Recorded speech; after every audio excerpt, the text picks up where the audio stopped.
in here. I don't think you're gonna set up if you need to. I mean, there's no different way to say it. Yeah, I've got the notes doc open. We're not presenting any. That's fine. We have really two, but it's the two bigger ones that we told you we were gonna have. We've got one on 4 and one on 21, and both of them are like. It's not the entire article that's changed, but between what you guys had already sort of proposed and then what we had proposed, there's just a lot to get through. But what I really kind of want, I'm sorry. Oh, I just said I wish I had known we were talking about four. Things have happened since the last time we've talked about four. that's true. Oh, really? Yeah, I just know someone whose line got cut suddenly, and she's an international student, and she cannot take time off, and so I would have at least gotten her written statement, but So. she said she was happy to come in person. Gotcha. Well, I mean, and you can certainly contextualize it when you're. So I do have one, it's really kind of a correction. I made. Do And, you mind sending me, oh, yeah.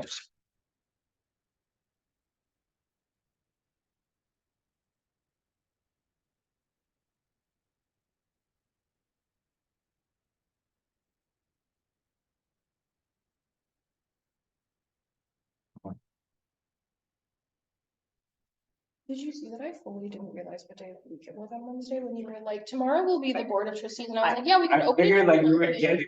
I saw that and I'm like, I don't want to correct you. Yeah. Just what are It's that days? point of the semester, right? You know? What are days anymore? And then you were like, it's happening right now. I was like, oh, I'm like delusional, maybe. No, I had to take a final yesterday morning and I got it done in like 20 minutes. It was such an easy final. And I was like, I got time, I'll just open it early. And they were like, yeah, we're like 40 minutes ahead of schedule. I was like, okay, I'm glad I Wow, opened it yeah. early. And we should expect some on the 15th. That's what we're That's what going Patrick for. said, yeah. Okay. That's what- Like 125 or 126 for Mm. non-increase, just the quick prices. Mhm. Yes. That's gonna be our Christmas present budget. Yeah. Yeah. Actually, yeah, we did have a question. So is it true that the university, I don't know, YouTube, but if the university considers there to be 26.1 weeks in a year? Is that right? Yes. Okay. So that's what they had on their But- website. Okay, the wait, 26.1. and the 9 month is 19.5? Is that right? I think it's actually stated in the regulation.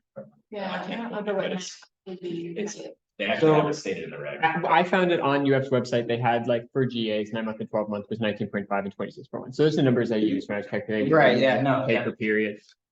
So yeah, that's what I'm asking. So I mean, that would mean that the bi-weekly rate is actually slightly different. for 12 months, and Yeah. Just. like a few dollars, but it's kind of weird, yeah. Yeah. So it's in the interweb. We have one very, in terms of typing, it's a small correction, but it is a correction. I made a mistake when we brought you 16 last week that I need to correct. So I emailed it to you. There's not a lot of detail other than an adjustment.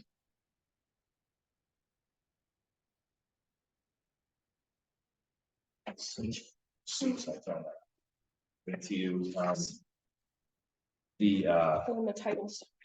yeah, everything's the same. The only thing that's changed is what is in blue from our last proposal, which is. We need to stay to the current contract language of 4.32 rather than what we proposed last time. So. So how would, I mean, what you said last time made more sense because it was 0.5. Right. There's no particular prohibition. Of, we wouldn't use it as a way to prevent you from using the 0.32 if. Or some part thereof, we would work that out. Even though the standard is. It doesn't say the only, it just says the standard. So it's not like it's specifically precluded from using a 0.33 or a portion of a 0.33. There, to make sure you can use the entire thing.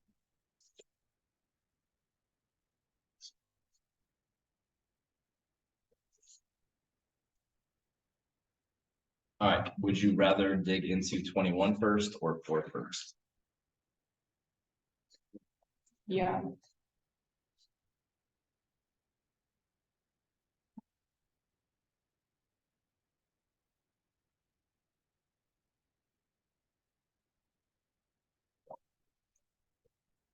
to having Frida King and Sikander was.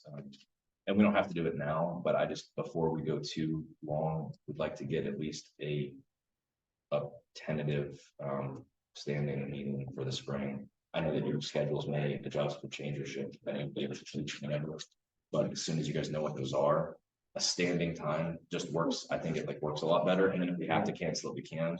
But as opposed to trying to figure out an individual meeting day every week, like if we can have a standing one, I think this works. So.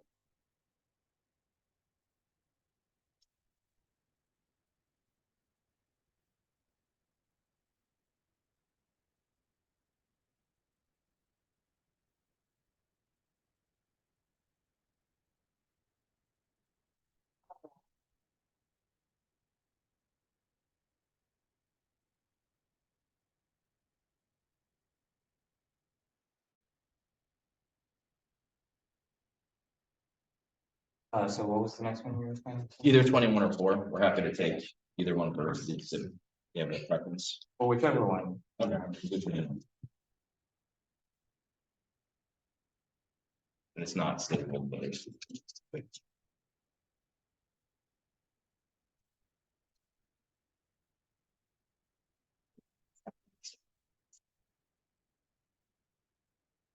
So most of what you're gonna see here is we have recommended turning to current contract language. One of the first things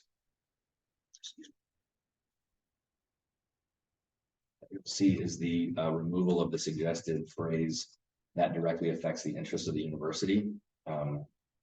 We pretty strongly believe that, you know, misconduct and incompetence should be able to be proven and stand on their own without having to also prove that misconduct and incompetence directly led to some sort of greater conflict within the university, because misconduct and incompetency are defined in other ways. So we think that that's just adding an additional layer to due process that isn't really justified. The other thing is we're suggesting that we put the right to retain with just cause back kind of where it was below. We are in favor of the progressive discipline language. You'll see that kind of throughout as well.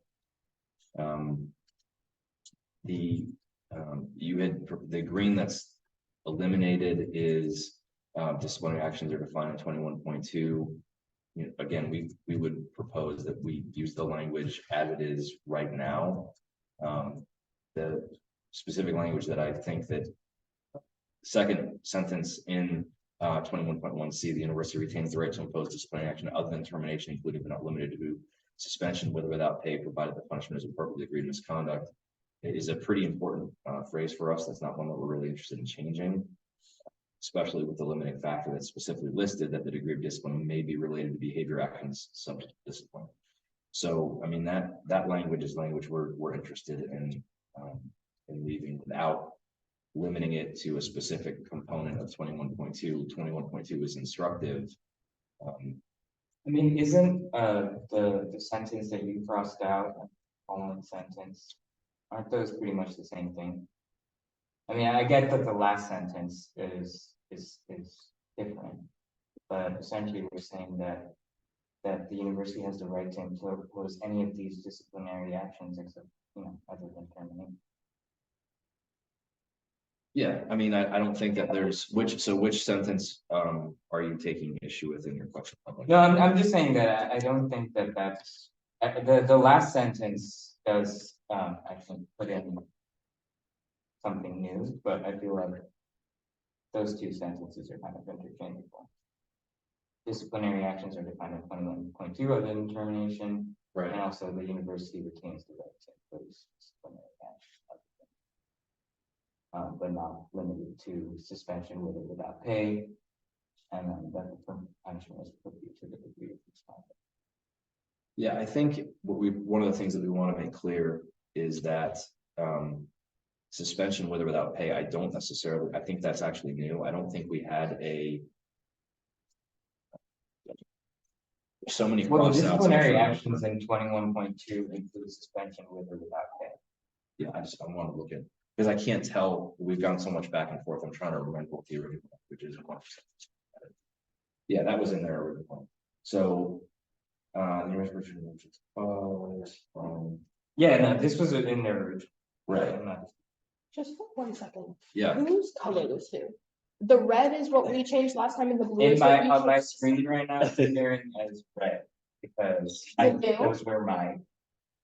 Okay, so this is green on the printed out, is what's Yeah. red on yours. Yeah, And then there's also purple and there's also red and there's also blue. So I'm just trying to figure out like, yeah, so the blue is that, and then the rest. like, what's this, this. And then- It's- I think some of it was us the time before, because I think we've had 2 back and forths. So I think that some of them is you originally, and then some of us originally, and then some of it is you the second time maybe, and now. One of the colors is us the second time, I think. That's really good to pull this out because I'm having a hard, I don't have the tags on to like who did what. Yeah, okay, and I'm just trying to follow along and like accurately. Just the- in the notes, who's changing what. Okay. Okay, so 21C right now. I'm supposed to be online. I think. Sorry.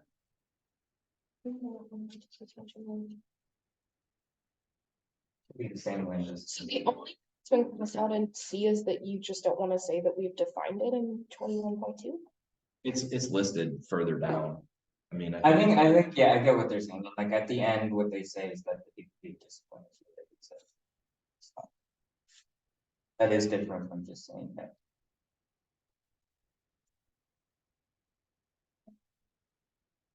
Let me ask you a quick housekeeping issue.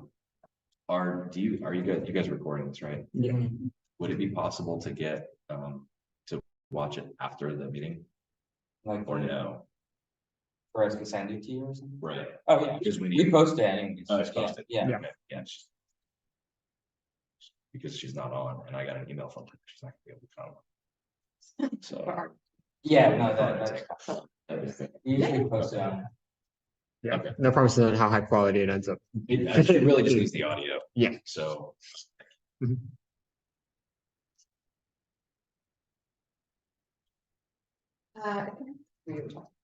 Let's see, but I think Mhm. we're moving. Okay, we're moving on. Okay, great. Sorry. So 21.2, the phrase progressive discipline is a pretty well established phrase. And we actually think it's pretty important to be included. Frankly, just as much for you all as for us. It is a pretty well, it's a pretty well established employment procedure for giving discipline, and we think that having it be stated as such is important. Really, frankly, just as much for the employees as it is for the employer. Because the whole nature of progressive discipline, as a concept, is that you're attempting to ameliorate behavior that is either unwanted or inappropriate, and starting with the reasonably least amount of discipline possible to try to get that response, as opposed to just having a, hey, this is the list of all the things we could possibly do. So we think it's important for that reason, but again. Yeah, I don't think we would knock out progressive discipline in like the sentence. It's just that the title of the, yeah, no, I. And we also think that the titles don't necessarily have any weight, but we just think that's a. Sure. That's. So with respect to B, so going back to B was your language, I believe, and we were okay with it. We would argue that if we fail to do that, it would probably violate our due process in the space anyway. If we don't properly inform an employee of discipline action, we do it in secret without them knowing. So we're okay with that. So the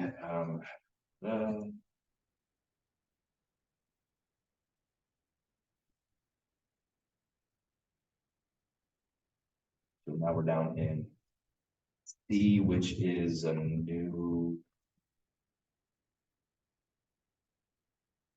So B was new. B was new because we put 1, 2, 3, and 4, which had been under B, are now under C. May include but are not limited to. It seems like that had been taken out. In terms of our interpretation, was that in your proposal you were attempting to sort of hem in and draw a sort of a curtain around exactly the ones that would be possible. And we like the current language, which may include, but are not limited to, again, under the overall limitation of it being progressive. Mhm. So, the word reprimand was also taken out, and it said reprimand to change to notice, and this isn't red, but I think I'm pretty sure that the reprimand containing, going back to the original language, was actually our edit, so I'm not sure why that's showing up as red. So, written reprimand as key, which is current language. Description of misconduct.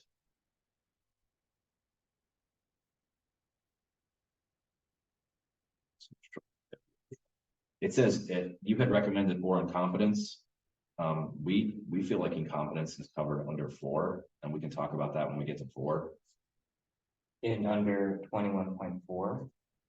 21.24.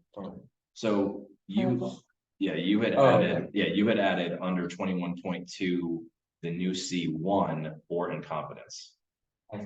We believe that the concept of incompetence is actually covered under Article 4 with respect to repeatedly failing to, accomplish your duties. We'll get to that one. Mhm. We feel it's better contained there. Okay. Because what we quite frankly and very openly, what we don't want to have to do is be forced into progressive discipline, the progressive discipline matrix for somebody who is not doing their job. We want to be able to act more swiftly than having to go through or be expected to go through all of these steps if somebody's not demonstrating, their work. So, Well, I mean, isn't that what 21.1 also? Or sorry, yeah, 21.1C also says that you can. yeah, we can. If It's it- listed there. That's true. It is listed there. I think the bigger thing is that I'm not aware of, and part of this So is like, incompetence is like a higher thing than misconduct is more general. well, I think you can engage in pretty serious employee misconduct and still be perfectly competent at your job. Those two things are not necessarily mutually exclusive. I mean, oftentimes we have people that engage in very serious misconduct and on paper, like we just look at their evaluations, whatever they're perfect. Incompetence. By the same token, you can have somebody who demonstrates very significant incompetence and not have violated necessarily any rules or regulations or engaged in any misconduct whatsoever. They're just, quite frankly, not good at their job. So Who reports incompetence though? I mean, what's what's supervisor? right, but is there a due process for, proving or not proving incompetence on a person level? Because if they have a bad relationship there, you can see that there's a room for some issues happening there without a sort of, due process. Well, I mean, it's still subject to grievance. If we take an adverse employment action on somebody for incompetence, you still have access to the grievance procedure if you feel like it's not being done appropriately. Common thing, What? reports of incompetence. It No. seems, yeah. No. Yeah, yeah. I mean, because usually there's some little steps that are taken to help somebody improve their performance. It almost gets to the point where it's conveyance, because you're looking subordination, because there's even counsel and counsel and counsel and counsel, we still haven't. One of our co-presidents, Ava's in the chat, and so she made the comment of cases of academic sabotage that are frequent in academia may hurt students in these cases if there is no due process. So describe academic sabotage, like when a PI is like undermining your data or intentionally getting in the way of you doing your research. Is that what you're referring to? That might be what she's referring to. I'm not entirely sure. We can Yeah. probably keep going. Yeah. So I can answer that. Yeah. So in cases where there is like, a toxic work environment and the PI may be stopping research, halting publications, that and those publications and that research serve as milestones in a lot of programs and things that you have to complete or that you are being evaluated on. If there is some sort of like systematic thing halting that happening and it comes from your PI, I feel like it's important for graduate assistants to have a due process so that they're not just deemed incompetent, because it is ultimately, or it can be ultimately out of their control to reach these milestones and appear competent, right? Does that make sense? Yeah, I think that's a good point. I think in that case, and I would be interested to hear what Olivia would have to say about this too, but I would argue that the most powerful tool at the disposal of an employee in that situation is actually to file a report with HR based on the fact that they feel, because it's not I mean, the most weighty thing in that case isn't necessarily the claim of the PI of incompetence of the GA, but rather if they believe something inappropriate is going on by the PI, they need to make that claim to probably human resources or to so that can be actually would be easy for me to be. Yeah, I mean, there's always an option to contact HR. I just also think that this isn't all we're saying is to revert back to the original language where you're not completing a written description of the incompetence. You can still read this, so there's not a lack of due process. Yeah, I think one of our things is I don't think we want to rely on the grievance process for something that we see as maybe a bigger issue than you guys do, or something we want those due process Well, I protections think, are. I mean, I was just gonna say that, because Brandon was the one who put on this. Brandon, you want to explain why? What was the rationale behind that? Hello, can you hear me? Yeah. Yeah. The rationale of putting like the misconduct or incompetence there was so under the first one, like 21.1, where it defines like just cause. The just cause is defined as misconduct or incompetence on part of the employee. So yeah, misconduct or competency. So I was just using that because that's like what just cause was defined as, so that's why I put that there in 21.2. All right, we can have some more conversation about that. I don't think that's a point to get really stuck on. I don't think I don't think it necessarily changes the meaning dramatically one way or another. Yeah, it's just to keep in line with what just cause is defined. Yeah.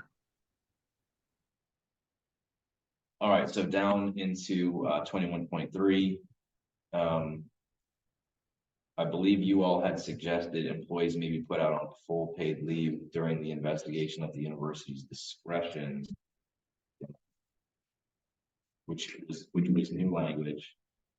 This paid leave is, and then our adjustment was not subject to the provisions in Article 8.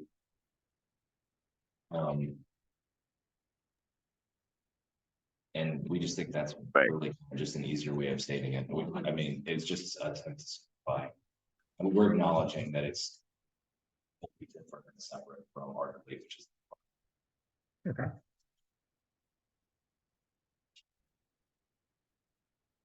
And the part you crossed out, that was in the original proposal. it's not in the original contract. We believe that what's in It's in and strict was in your Yeah. Article 20. At least that's what I was trying to share. Because like I was telling you guys last time, because it was on edit changes, if I just deleted it because it was a change, it didn't show that I deleted it, it just removed it and then you couldn't see it. So I was trying to, my intention was to show you which of your changes we were suggesting removing, even though it's not part of the.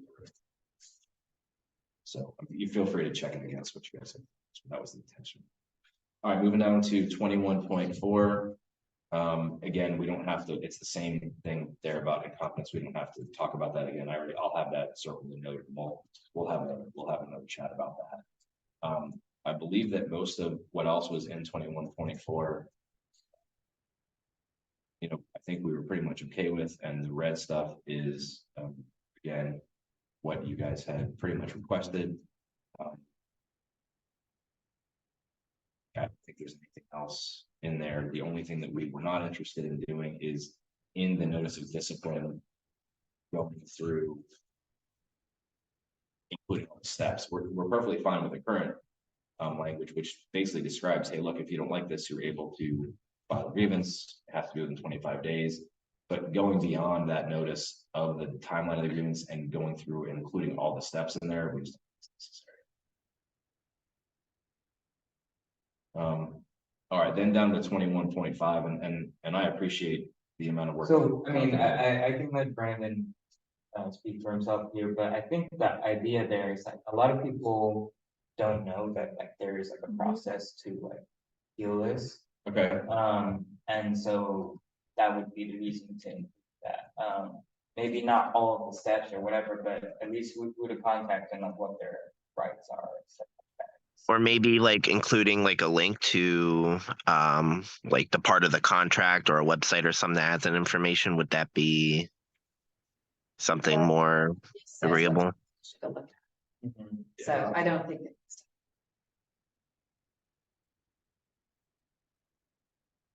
Obviously, if they have questions, they can contact their grievance.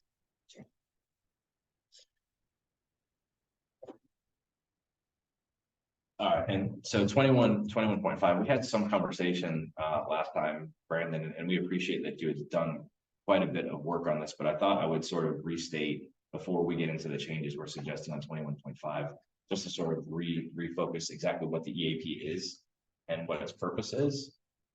Because I think maybe it was interpreted as the EAP was more like a PIP, when EAP is not a PIP. What EAP is actually Yeah.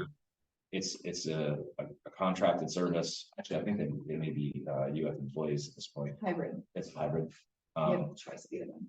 And it's a way for our employees to access sort of a combination of counseling and guidance on a range of matters that include, you know, stress, difficulty at home, problems with your kids or your parents. There's some aspect of financial management, I believe, is part of it. There's these sort of buckets of personal help that you're able to access through the EAP, but it's not meant as a program or a system between you and your supervisor. It's actually an access, it's a network of counseling support and services that the university offers.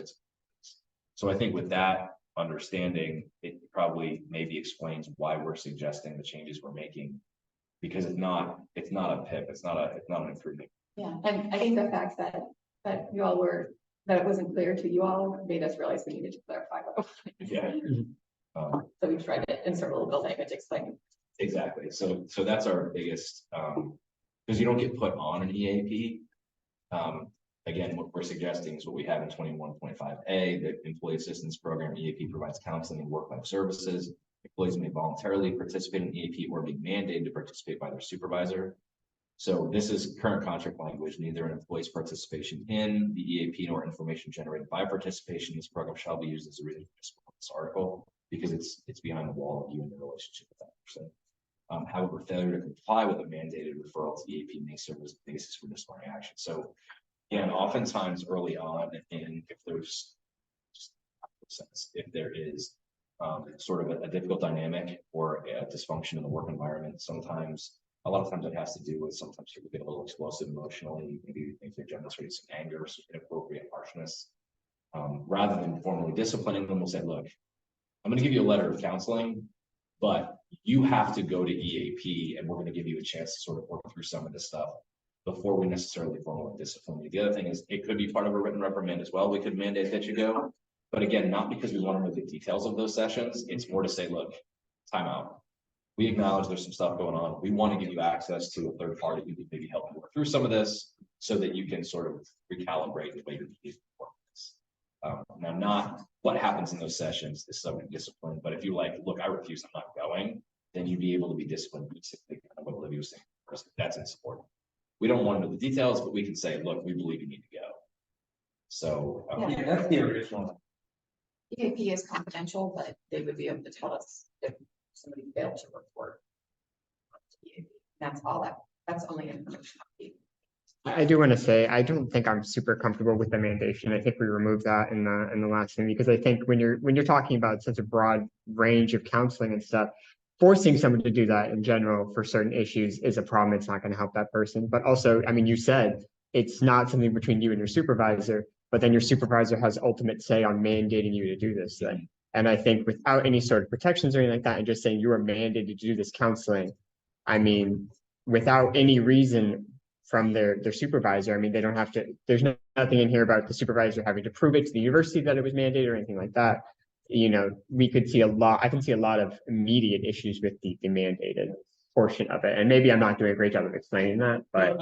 I think, I understand your point. I think it's kind of the back and forth.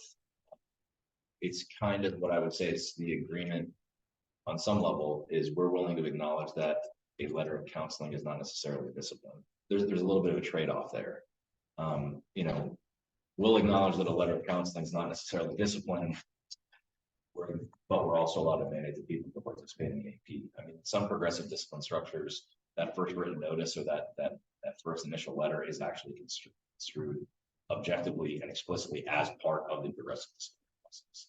I wanted to add that GAs are sometimes required to pay. Like participation, at least in the case come up. It shouldn't be, it doesn't cost any. No, There's not even it may be, there's not even a mechanism. I don't believe there's even a mechanism for them to even take payment. They can't see people that aren't part of our system, and there's not a mechanism for them. I will reach back out to the person. Yeah, please do. Because that shouldn't be there. The first 6 sessions are free, and then thought want to do more, maybe that would be using them. I think They recommended it longer than 6. Yeah, if you have information on that case, we would like to know. It's, I believe it's 6 sessions, but it's also 6 sessions per topic. So like if you have something else that emerges later, I understand this is that, or maybe 6 sessions. Well, yeah, it's not like kind of more higher. That's fine. Also, I just think like historically, yeah, this happens. I haven't seen it happen for GAs, but it's frequently across the university, and this is pretty effective. So a lot of people just need that understanding that, you know, we recognize there's something going on, but some people don't want to go get help if we tell them they can do, and a lot of times that does correct the issue. So we found it to be really helpful and to avoid to get to the point of further disciplinary issues or performance issues, particularly for the people who are oftentimes.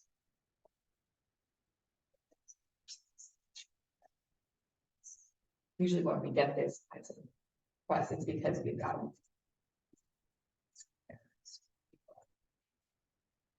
We're trying to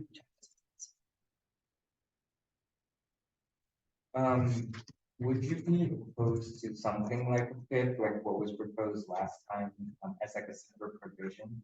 It's like just another possible thing that could be done. As an alternative to this. Yeah, I think we would talk about what what that would entail and what the options or what the obligatory responsibilities of the university would be. I mean, I think we would certainly talk about that. Yeah. We think we want people to think that performance improvement plan is a form of discipline. Yeah, oftentimes it's connected to either the evaluation article or it's in an entirely because oftentimes in best case, and again, I'm looking forward to be describing this from a legal perspective, it should be related to the results of an evaluation outcome or But having bad evaluations. so again, it's back to the incompetence versus misconduct sort of a Right. thing. You know, again, you deal with those two issues differently. In some respects, sometimes it overlaps. If it's unbelievably over the top, yes, but and sometimes misconduct is also incompetence, but in a sense of if it's just about your work and you're not necessarily doing anything wrong, to your point, an improvement plan is probably more appropriate in oftentimes more so than a letter of reprimand.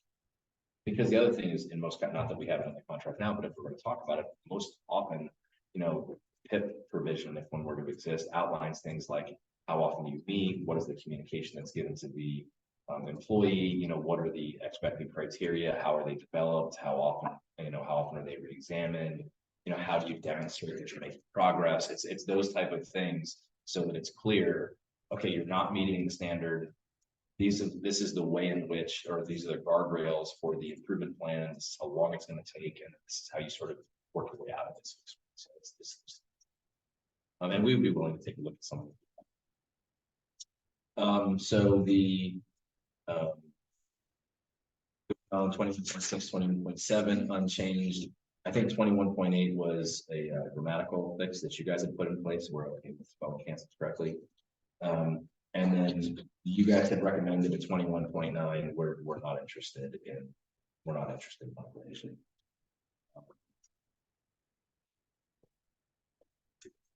We understand what you were saying there, but I don't think in general, we are not going to be interested in requiring the outcome of any particular discipline case. Because every case deserves its own due process, consideration, investigation, and the fact patterns are never. It's a predetermined discipline is just not something we're interested in doing. Okay, I think the idea here was that like if the person been gotten in trouble for using the bathroom, and other type of insurrection, then in that case, the minimum, whatever.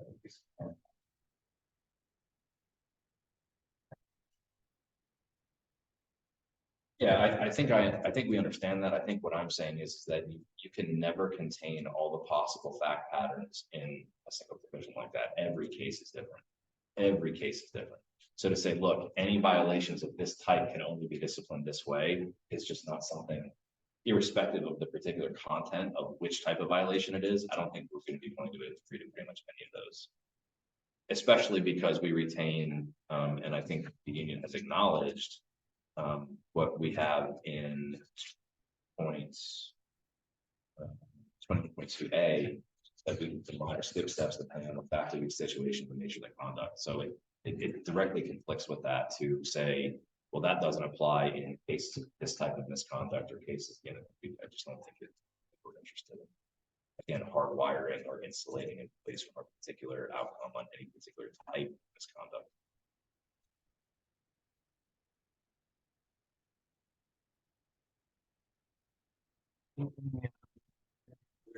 Thoughts on that? The situation I'm describing, the one actual basis of that violation is whether that person is the bathroom as this law sustains taken on. So I don't see why you are uncomfortable saying when this one factual condition arises, should be this, should exceed this. I mean, that my interpretation was like, it's just because using that. That's what I'm trying to clarify. Like, Yeah. we're writing this to say when just this factual instance occurs, the punishment should not exceed this, it should only be this. So if we need to rewrite it, please let us know, but if you say, even if we don't rewrite it, then I would like an explanation of why, like, when this single factual thing where the only violation that occurred is someone using bathroom that this one law is saying they shouldn't be allowed to use. Why are you uncomfortable protecting the punishment not to exceed a certain threshold? Is it just for, so, okay, we're good on this rabbit hole, but very briefly, is it just the first time? Is it the second time? Because the way you guys have written it, it's that they could just do this repeatedly, and all they would just do every time they did it would be to just get a written reprimand. Yeah, that's the way it's written. Yeah, I mean, you That's can't. the fact of, I mean, that is the one situation, this person walking into. So what in that point would be even the point of progressive discipline? If somebody does any behavior and they know that no matter how many times they engage in particular behavior, the university is barred from ever accelerating that discipline above a written reprimand, why would they wouldn't ever care to stop doing it? If I could jump in for a second, don't we have in another one of the articles, wasn't it your article that we asked for like gender neutral bathrooms to be available? And I think in a situation where something like this is not something you would agree to, we need to make sure that using the bathroom is accessible to people. Because this is not, I didn't go to a meeting and now I'm being reprimanded for insubordination. This is a bodily function that people have the right to use the bathroom. And I think that's where we're coming from on like a moral and ethical standpoint. It's not necessarily like we're not trying to skirt your disciplinary policies. We're just saying that like for someone to use the bathroom shouldn't be more than a written reprimand because people shouldn't be fined or disciplined for using the bathroom. That's If we were to outrageous. define this to just take the first time. Would that be something? I don't know, I can't imagine we would accept that. And we're still, I think I mentioned this last time, we're still waiting on bog regulations. So we're not bargaining over, we're not in a position to bargain over. Yeah. You know, I mean, we're just trying to balance the laws, you know, that have been passed versus. Hopefully this Friday. No. Sorry, Brandon, you're Oh, trying I'm to. sorry. Can you hear me? Yeah, we can, sorry. I was just saying that the point is to balance the, what the laws are being passed, what the university has to follow versus, just still being able to protect these classes as much as possible without, putting even more undue burden on them over, these discriminatory laws that are being passed. We understand. Yeah, I think we get it. We understand. Yeah, and I mean, if we're waiting on the bog regulations for a lot of this stuff, I mean, we're bargaining now, we're not bargaining. If they come after we finish bargaining, then that's useless to us, right? I mean, so like, we're going to bargain with the knowledge we have, and we know you guys are limited and things will change in the future, but like, I mean, we're not gonna say, oh, we can't discuss this stuff because we don't know, and then in 3 years, we might have to wait for a fresh set of regulations, right? I Like, think that's a good point. And so our response is based on the knowledge we have now. You're saying, would you consider? We're saying no, we're not gonna consider it now. In the future, could we consider it? Maybe if there's a change, but as of right now, we have given you based on our knowledge, our responses, we're not interested in that. But you're saying based on not knowing what will happen in the future. We're saying, why would you prevent something like this article if it was really precisely specified to a very specific factual circumstance? Why would you be unwilling to prevent that? And you're saying because, well, we don't even know what's gonna happen afterwards, but like this contract expires. But Patrick has already explained about 3 times now that we're not interested in bargaining a specific discipline branch. That's our position. Yeah, You can disagree with it, but that's our. I'll give a different example. Why? That's not the answer to why. That's why I'm asking why. So let me give you a different example that kind of helps illustrate it. So, well, I'm gonna try to answer your question by giving an illustration of a different topic, because I think the topic makes it somewhat difficult to understand. Because we're awaiting, let's something that we're not waiting for legislation. Let's say you had said, look, something that's very, very pedestrian, someone's being late to work. What if you had proposed a suggestion that said, look, being late to work can never result in somebody being tardy, can never result in anything more than a written reprimand?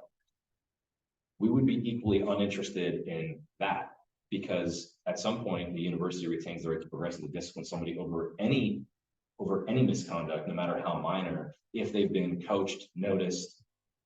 The idea to be able to progressively discipline someone over conduct, even if it's minor, over time, is a part of the management rights. We're just not willing to get around on. Yeah.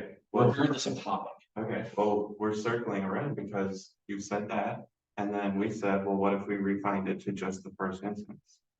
Doing the first instance of something could not possibly affect the ability to progressively punish after that, because progressive refers to the second and the third and the fourth, not the first. That's correct. So you have not addressed why, if we precisely whittle down to a specific factual circumstance, like the first time or whatever, you refuse to like set a threshold of it can't exceed this. And that's what we're asking. When we ask that, that's when you refer to, well, there's this uncertainty in the future. But the contract actually expires in 2023. We're trying to wrap this up. Sure. We can't be waiting years off past our I understand that. So here's what I would also offer is the connection to the broader discretion that's afforded us and our ability to skip steps. Again, that's why the ability to skip steps, depending on the case, is not something that we want to have controlled or limited by a particular type of violation. It's just not. We have, quite frankly, we have more powerful language and we want to keep our broader language where we have discretion over a particular instance. Can I just circle back to what I was saying earlier? Sure. And you don't have to give me a definite answer because I'm not sure that you have one. But are you open to and considering making sure that this is accessible? Because in a situation where bathrooms are not accessible, we're gonna see higher rates of discipline. And so if the university is willing, at least at any level, to make sure bathrooms are accessible, this might even be a non-issue, right?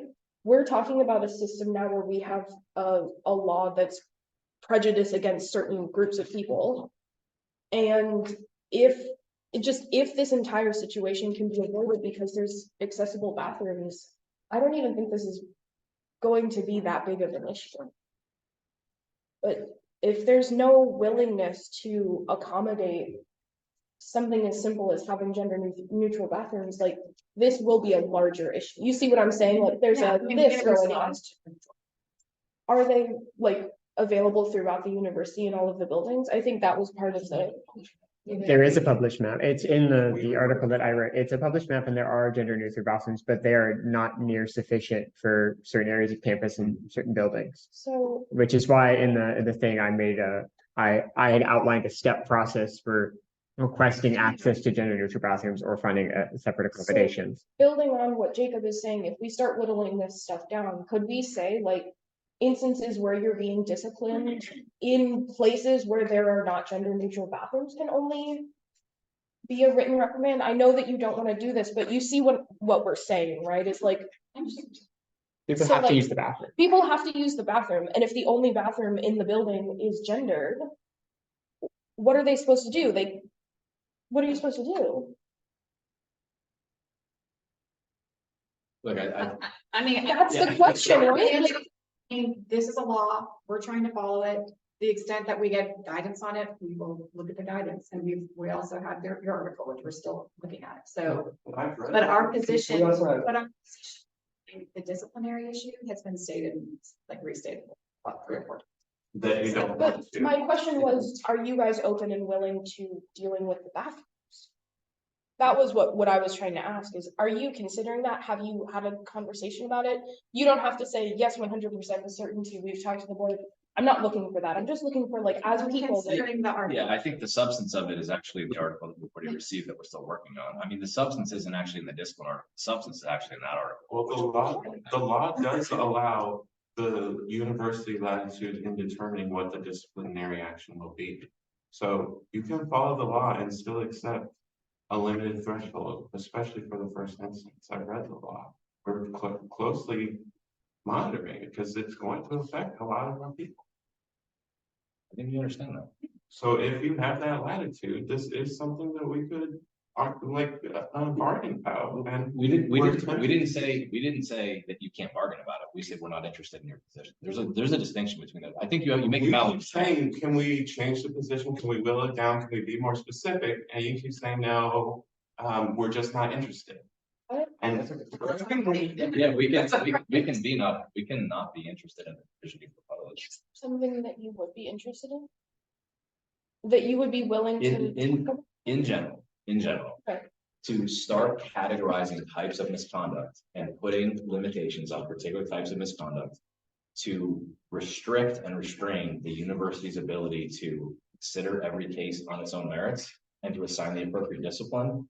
To hardwire outcomes to particular misconduct is not something that we're interested Yeah, let's just move on. Okay. Yeah. Okay. in. All right, so let's go to Article 4. It looks like the entire page is pretty much. I don't think the changes are as stark as it appears in me. Because I think that a lot of it is the work that you all frankly had done. So let's sort of go through it slowly because there's just a significant number of changes. I think, is it 2 pages? I mean, just put it on. I have more copies. I could take one. Thank you. Sorry, I was like, I'm looking at 4.7. No, I'm sorry, sorry, it was just, they look the same from like just. Yeah. It's a longer article. Okay, so Letter of offer, the parties acknowledge that prior to accepting employment, prospective employees should have academic information about terms and conditions of employment in order to effectively weigh academic and professional opportunities. I'll be honest, at this point, I'm not sure which version of it that one was. I think it's in blue, which means we have.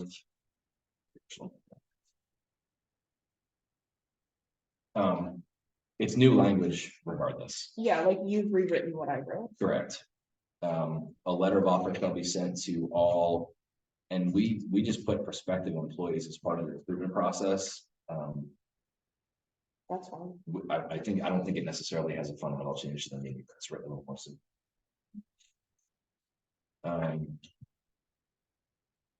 So we have under.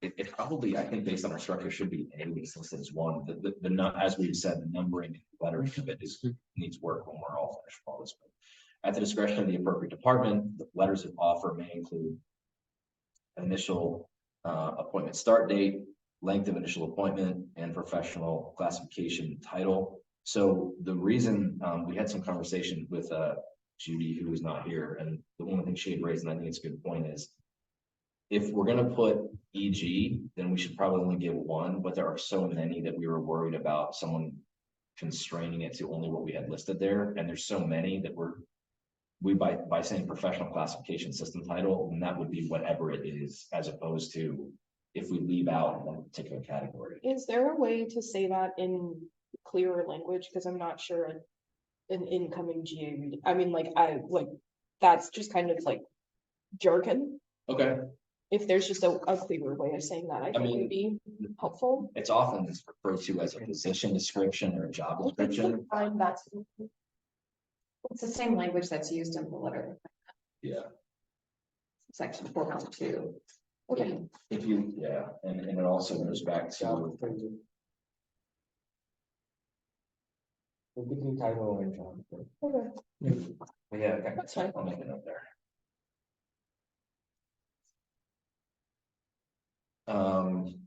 All right, initial stipend value and pay period, tuition, remission benefits, additional funding or awards offered, health insurance information.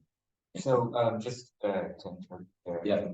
Last time we presented about the healthcare and especially for students who are working off-campus locations, the health insurance thing is quite an issue. So, I mean, that would be part of the information that ideally would be provided to those people. And I don't know if you want us to specify that more, but especially letting them know that, that they can access tier 2 coverage with like lower deductibles and all of that, and where to find information. Yeah, we were okay with it just being more broad, but if there's specific things that you want to make sure include, I think what I had in my mind, not that we went into details on this, but what I had seen, I had thought was a sentence or a paragraph that includes a link where they would get all that information. Right. Because to try to put all that in a letter is, I mean, there's so much information they can possibly include. Yeah, right. It's just that these people especially feel like they are being neglected and not like people just don't know how to provide them with relevant information for their situations. And so, having that for them, be written. So just some sort of statement, you're talking about folks that don't necessarily work at the main campus, you're talking about folks that work out in service extensions. Yeah. Okay. I have a question about 4.1 and what should be added here. Why did we change from the details should be in these appointments to may include at the discretion of the department? Because from my understanding, and maybe our goal was to create a list of things that every graduate student needs to have the information on, and this is now saying all of these are optional things that the department can include or not include. Right. And I think that's a very substantial change from the goal we were trying to outline here. And 4.1. 4.1, yeah, it goes to at the discretion of the department may include, and I think we are wanting a set list of the minimum standards that all At the discretion of the appropriate department, the details included in the letter of offer Yeah, for that incoming graduate was- students may include. It's not number 2. That wasn't rewritten. That was in place.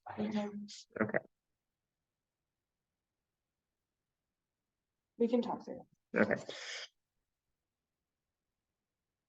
I'm looking at it. Guys, Yeah, Yeah, yeah, just an oversight. yeah, I think the intent was these are the minimums that Yes. all of them have. We'll make a note of that. Yeah, But you're right, I mean, it does change the analysis pretty dramatically. yeah. So I understand that changes some of the things we have to look out here, but Right. Well, I'm gonna go through it as written right now anyway. That's okay. Yeah. Yeah. That's why in 4.1, like the big chunk at the beginning, you've removed that the letter of offer is an important document for recruiting and retaining students. Because we had that whole conversation before I brought this proposal, like before we brought the proposal about how the letter of offer is important and distinct.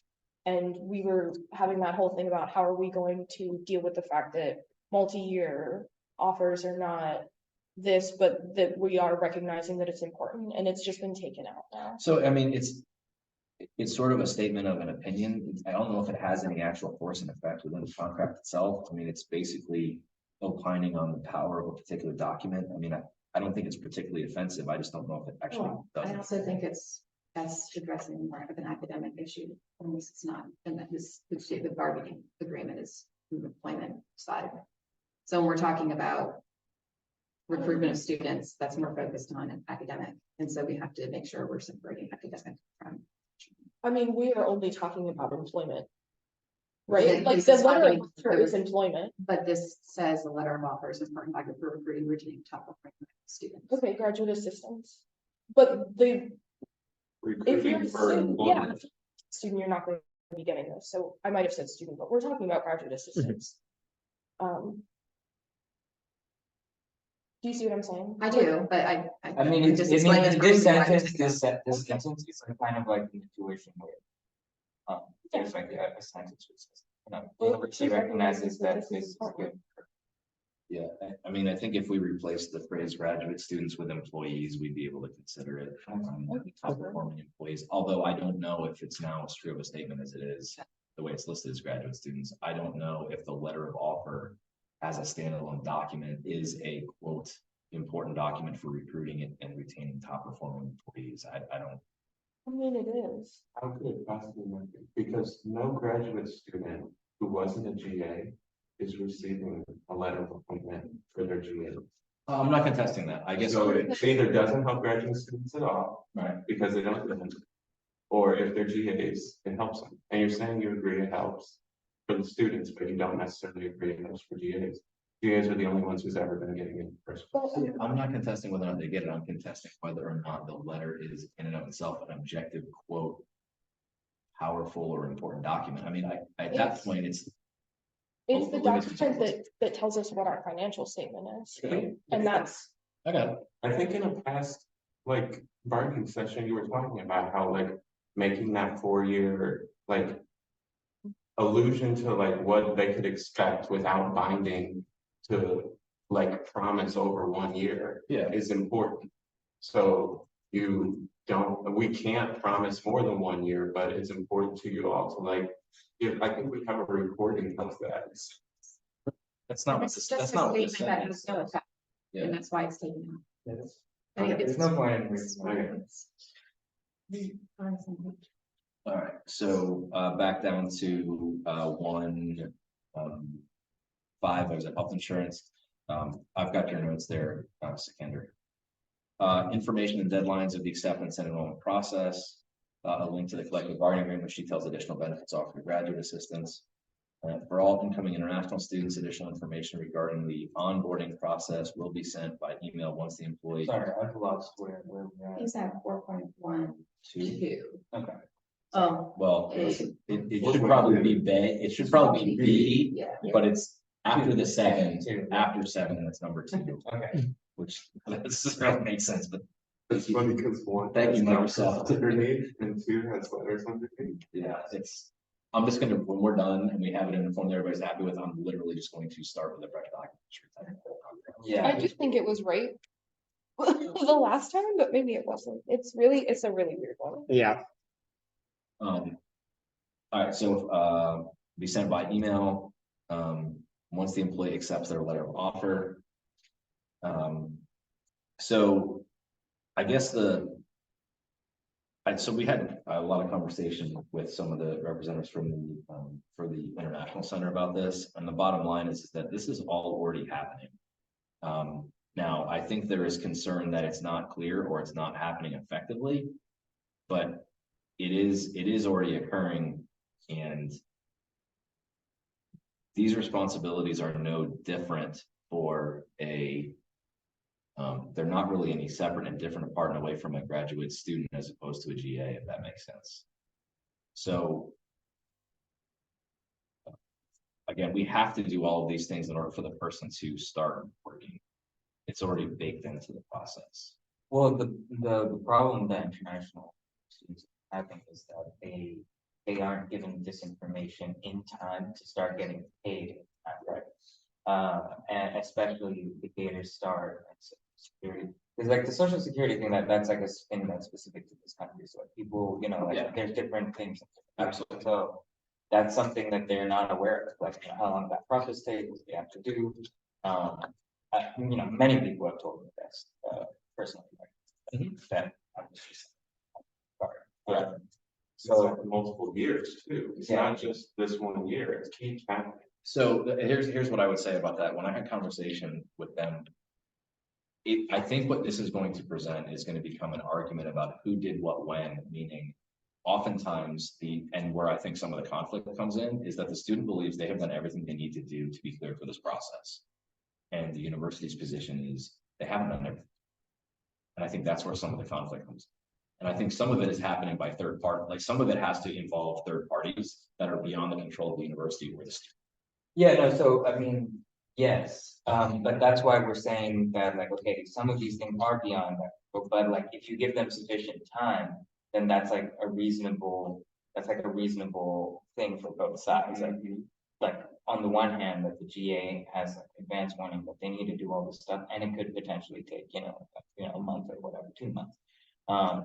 And basically like, and I said this as well, you know, these are just the steps that we know about that people have mentioned, but like, if there's other things that are needed to onboard a person, like we're happy to learn those. And they're also it also depends on every situation. A lot of the situations are different depending on the type of their appointment and their country of origin. There are Right. a multitude of different processes. So I mean, that's the kind of information that they need, you know? Right, but that makes it hard for us to put all of that. No, into that's fine, Yeah. but if we say then, like, if we take those examples out and just say the employee will be notified of all of the particular things that are needed to onboard.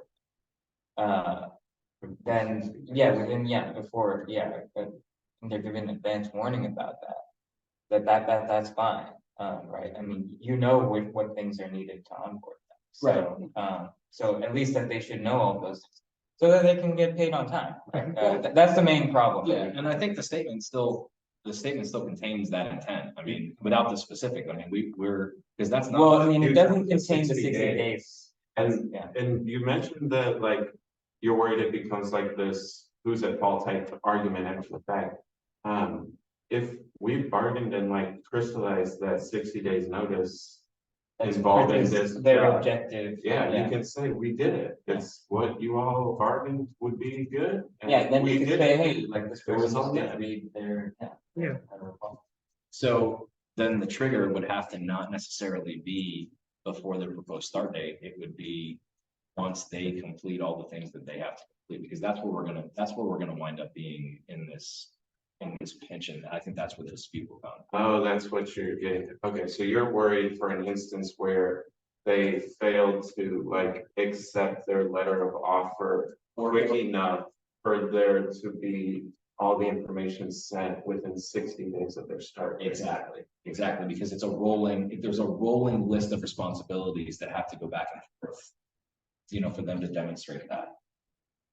We can think about that. and treat us- Think about that. Think about that. Yeah, because I thought that was covered in the win Let's clause. accept the offer, that Yeah. who triggers like that. But I believe that there's additional clearances that may have to happen before they can be. At least the notification to them, because they need this to accept the letter before they can do it. So with the. There's like all this. Yeah, and well, Yeah. And it's helpful to know that. and I will tell you, when I was talking to, we're not gonna be interested in bargaining this, but their standard of notification is actually longer than 6 months. Like their standard of notifying them that they try to hold themselves to, I believe is. So they are working to actually give even more notice than what you're asking for. The question becomes, who's the last one holding the hot potato? Meaning, if the International Center is waiting for you to fill out form 374X because you're coming from this particular place, and the student is unaware of that because it requires a sign off by somebody in this location, and nobody's left knowing about it. I guess that's what we're gonna. We'll figure it out. It helps to have that context. Maybe we can figure out how to give better, like, information about, accepting the offer in time or whatever. Yeah, I mean, I don't We can think- figure out how to address it. I think that's Yeah. I think that's fair. All right, this was, I think a lot of the language here that's in that sort of purple versus blue is language that you all had suggested here. Although a letter of offer may outline the total financial package proposed to support a graduate assistant for the duration of the graduate program, the university does not make any specific promise of appointment or assignment details beyond the initial period of appointment. We replaced immediate with initial, as detailed in this article. Further details in the letter of offer are not grievable, although the multi-year financial support detailed in the letter of offer is not binding. Beyond the initial appointment period, the university encourages departments to provide such multi-year support when feasible in accordance with this agreement. And a lot of that is just a lot of that is just a reword. I don't know how much like substantive intent that changes. We just kind of clumped it up. So we felt it was more legible. All right, letters of appointment, which is 4.2. We replaced on with using. The letter of appointment shall be sent to appointees within 10 days after the appointees demonstrate that they meet all conditions necessary for the appointment. Basically, that just takes it from passive to active. It's the reword there. All right, moving on, we can go all the way down to, it would be L, I believe, but again, it's kind of wonky. A website address provided by UFFGAU that provides additional information about the organization. Rather than a direct link to the UFFGAU membership sign up form. So you're going to give us a link that includes additional information. Length of appointment. Appointments may be for any period of time up to 12 months. Wait, can we just go back? Sure. So for the change that you make there, the letter of appointment shall be sent to the appointee within 10 days after the appointee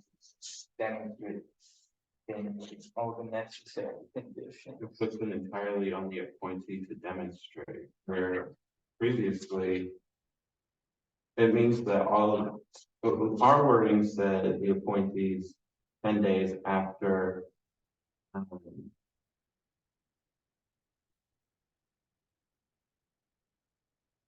The letter of appointment, the original language is the letter of appointment shall be sent to the appointee within 10 days after the conditions necessary for appointment. exactly. So it's all the responsibility is on the appointee to demonstrate they meet all the conditions rather than like if the objective conditions are met, somebody the university, somebody appointee. You have 10 days after that. Now it's 10 days after all the objective conditions have been met, and then the appointee demonstrates. Well, I don't think the conditions are being met sort of in this amorphous vacuum space. I mean, someone has to be doing something. The conditions occur. It's not necessarily always the appointee that is doing something for the conditions to occur. What would be a condition of employment that the university would have to demonstrate? Well, That's like a condition. No, but what would be one the university would have to do?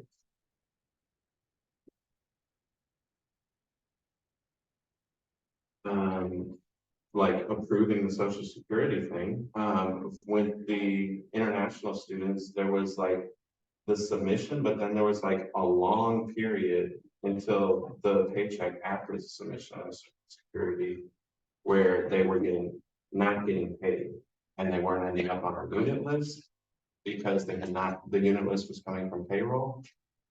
Social security number. approval, you said? Yes. Actually, it wasn't like some sort of special items.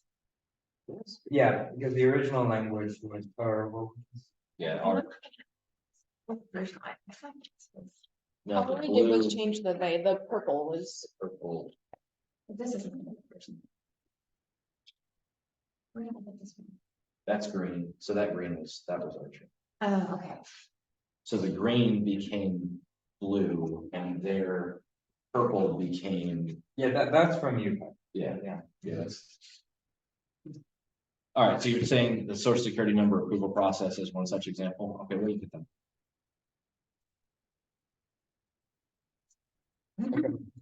All right, especially because that's CCL, so, Yes. So, the new 4.3, length of appointments may be for any period of time up to 12 months. The university recognizes that 12-month appointments provide job security for graduate students. I think the red was yours and the blue is ours. We talked about, discussing things in terms of months. I don't think it changes the meaning. Well, and also we don't, our appointments are for academic years, anyways, not Right. calendar years, so that was kind of the main reason for changing that. to clarify. 4.4. Yeah, we don't think we need any, we don't think we do. One, Because it's already been acknowledged that it's at our discretion anyway. So, having it in there is not really necessary. There's no formal limit to the FTE of a graduate student, however long the university initiatives, the standard student appointments, the standard FTE for graduate assistant appointments, 0.50 FTE is what was in there. I mean, but that was a policy decision that was made by the previous provost and was sent throughout the university. We just don't feel.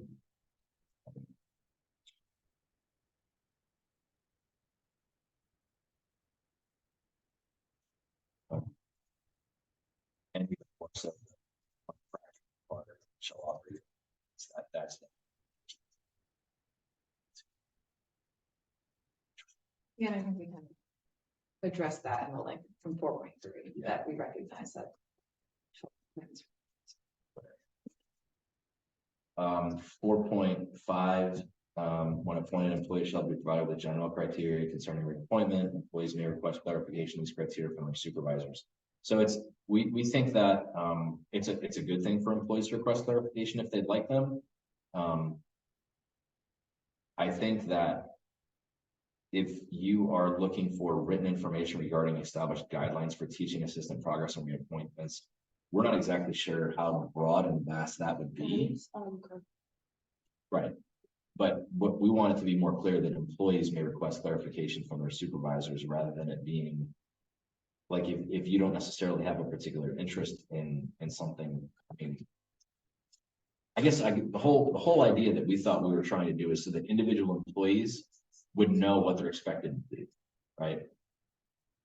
so you see how going from shall be provided to may request from a supervisor is a huge change. Like we previously had a right in the CCL, and now we can ask for supervisor. So I'm not aware of any time that you guys had ever made that request. I couldn't find any documentation that request had ever been made by UFFGA.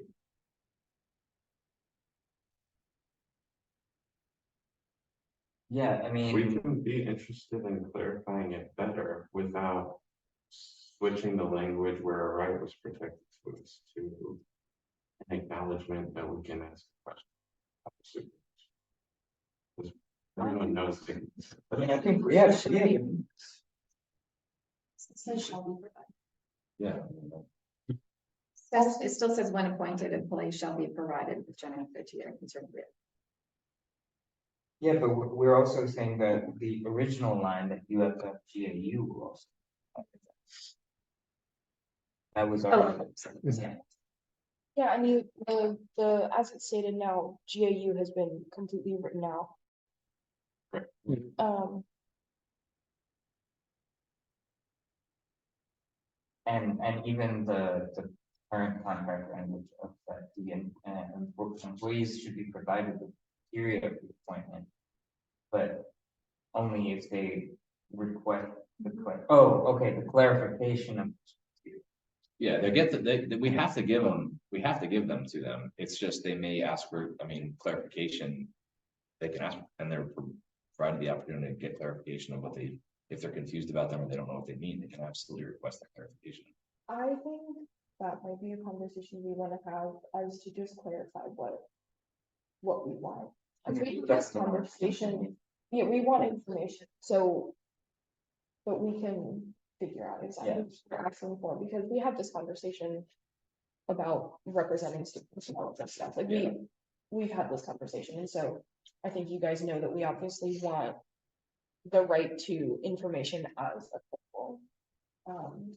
And so we're gonna need to put that back in and. All right. Cause that's CCL again. All right, And we will. okay, We look at can that. clarify it to make it more understandable, but I don't think. We wanna remove that entirely, so just expect that to be back in next good resolution. Okay. So we're almost halfway through. It's not good, it's really long. It's a long one. Well, and you guys said, you know, rightfully, so, I mean, we talked about way before we got to the table, we talked about the fact that this was an article that we were gonna do make a lot of changes to. Mhm. All right,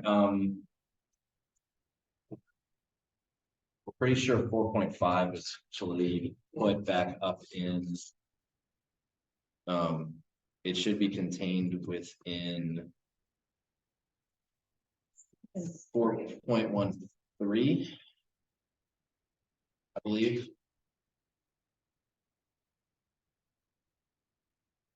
If you look at the new 4.13. No, not the not the parenthetical three, the big three. Although the letter of law from outlines the full financial facts proposed to support right for the duration of the grant and any specific promise of employment beyond the initial period of appointment. So, Sorry, I was typing a note. What's happening? You're moving something entirely from one section? The language from there has been Let's mostly do been. lines, because the 82 through 86 Has been is moved, moving Around 32. to 32. through has been 40. moved up, Yeah, that's enough. okay.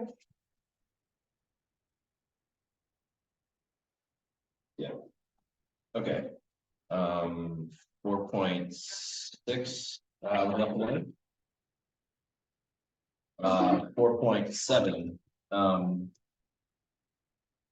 the parties recognize that last minute appointments or appointments may occur as a result of such things as grants received, resignation of another bargaining unit member, we changed to another graduate assistant. Or no, I think that's purple. I think that part is it's the blue and purple are so close. I'm pretty sure another graduate assistant was your actual change. Yeah, Purple has been our. Yeah. that was me. Or the need to add teaching sections because of enrollment growth, such appointment shall be made in as timely a manner as possible as needed. I'm pretty sure that's, I think it's CCL just moved. yeah. Yeah. And like I said, the purple changes there, I believe. Were Yeah, I think your change was the number yeah, I think I I just wrote that out. to adjust for the current. an attempt to make it more, right? That's not really. All right, changes in appointment. The university shall provide written notice to an employee whose employment unit, assignment, or supervisor change during the appointment term. We are trying to outline specifically what those significant changes would be. And we've constrained them to, we believe those things, employment unit, assignment, or supervisor, as opposed to a more sort of amorphous definition. And we summarize the part about confirmed in writing via revised letter of appointment to shall provide written notice. The next one was about changes to the CBA. In the case of a substantive change to the CBA, the university will communicate the changes to all affected employees via their university email accounts. We took out the EG and a revised letter of appointment. Again, I think Robert talked about this last time. you know, we don't want to reissue all of the. We just don't want to redo every single letter of appointment based on this. It would obviously be reflected in subsequent letters of appointment, but we don't want to redo the appointment letters in the current semester. The changes will be detailed in a letter on university letterhead and signed by a university designee. We left that in there. I think that that part is you guys. All changes will be incorporated into the effective. Excuse me.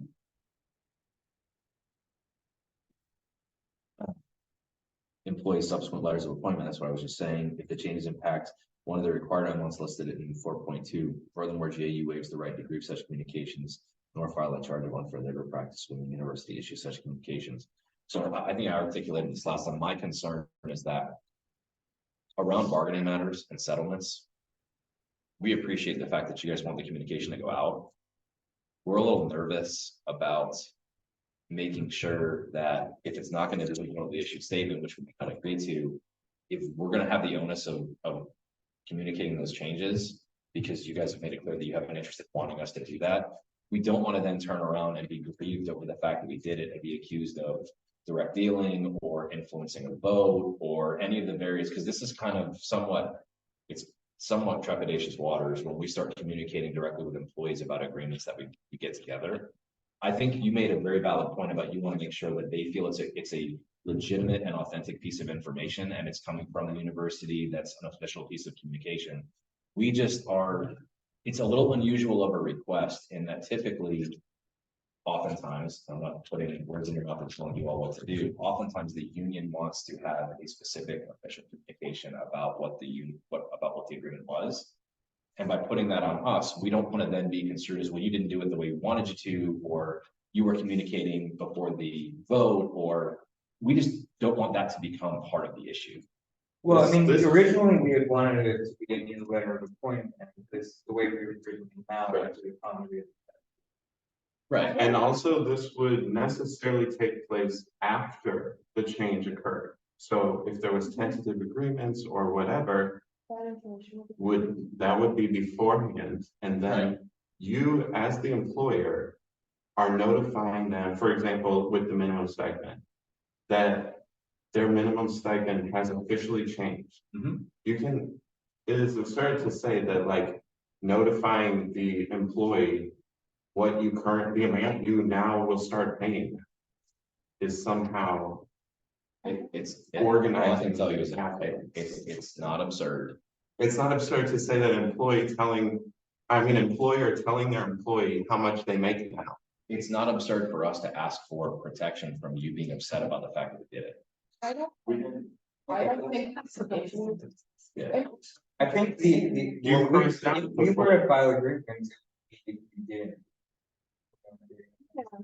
Want the statement issue. We can also do a joint statement.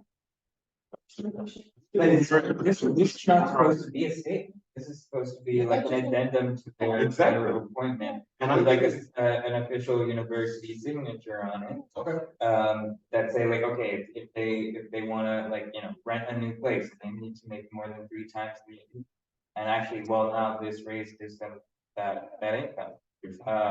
They should be able to have like a piece of paper. Right. I'm focusing on the fact that you crossed out the definition of what significant changes were, i.e. one or more of the points outlined in 4.1. And now there's just the vague term substantial changes. Well, it's, Yeah, what would Employment constitute a union. substantial? employment unit assignment or supervisor is all they're limited to. At a different part, yeah. Yeah, right under in the beginning of D, employment unit. Well, those are the nonsense. That's. Or is it- Notes for what some assignment or supervisor changes. It might- But what's happened is you've removed the, Definition. no, what I'm. There were 2 points being articulated in this. The first was when there's a change to an individual person's stuff. Right. And a change to everyone's stuff, and you kind of collapse them so that they're intertwined with each other. Mhm. And I think. There should be differences as to what happens for an individual and then what happens in the case of a whole change.